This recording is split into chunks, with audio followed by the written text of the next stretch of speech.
அந்த விடுதலைங்கிற படத்தில் வந்து நான் ஒரு 2 பாட்டு எழுதியிருக்கேன். அதில் பொறுத்தது போதும் பொங்கி எழுன்னு ஒரு பாட்டு அதில் இருக்குது. அந்த படம்லாம் நீங்கள் பார்த்துருப்பீங்க. அந்த படத்தை பற்றி சொல்ல வெற்றிமாறன் இயக்கத்தில் வெளிவந்த அந்த விடுதலை 2ஆம் பாகத்தில் 2 பாட்டு இருக்குது. வழக்கமான ஒரு புரட்சிகர பாட்டு மாதிரி இல்லாமல் மலேசியா ரேப் வகையில் அந்த பாட்டு பண்ணுவோம் அப்படின்னு சொல்லி இசைஞானிகிட்ட சொல்லி அவர் அதே மாதிரி இசையமைச்சார்.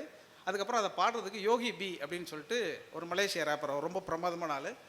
ஆடுகளத்தில் வந்து ஒரு பாட்டு இருக்குது, வாழ்க்கை ஒரு போர்க்களம் அப்படின்னு சொல்லிட்டு. தமிழில் இருக்கிற வகை இருக்கு இல்லையா, ஃப்ரேஸ் இருக்கு இல்லையா, யாப்பு வடிவம் இருக்கு இல்லையா, அந்த வடிவத்தில் அவருக்கு பாட தெரியாது, எழுத தெரியாது.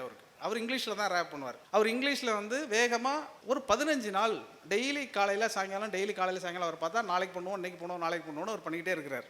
அப்புறம் ஒரு நாள் வந்து அவர் போட்டார். உடனே அவர் சந்தம் போட்ட உடனே ஒரு 10 நிமிஷத்தில் அந்த பாட்டை நான் எழுதிட்டேன். அவர் உடனே கேட்டார், 15 நாளாக நான் போட முடியாத ஒரு சந்தத்தை வந்து நீங்கள் எப்படி ஒரு 5 நிமிஷம் 10 நிமிஷத்தில் எழுதிட்டீங்க அப்படின்னு கேட்டார். தமிழில் யாப்புன்னு ஒன்று இருக்குது, அது எனக்கு தெரியும், அதனால எழுதிட்டேன் அப்படின்னு சொல்லி அவருக்கு சொன்னேன்.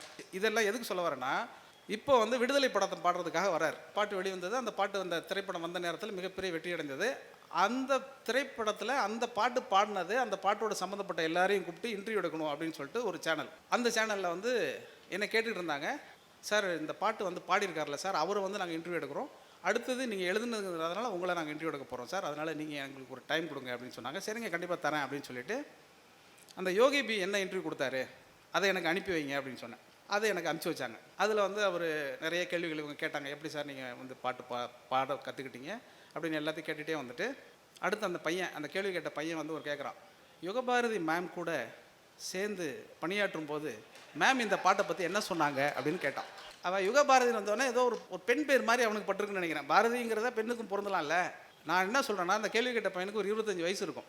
நான் 2500 பாட்டு எழுதியிருக்கிறேன். எங்கேயாவது என் பேரை அவன் கிராஸ் பண்ணவே இல்லையே, அப்படி ஒரு தலைமுறையை ஒருத்தன் உருவாகி சேனலில் வந்து கேள்வி கேட்குற இடத்துக்கு வந்துட்டான் அவன்.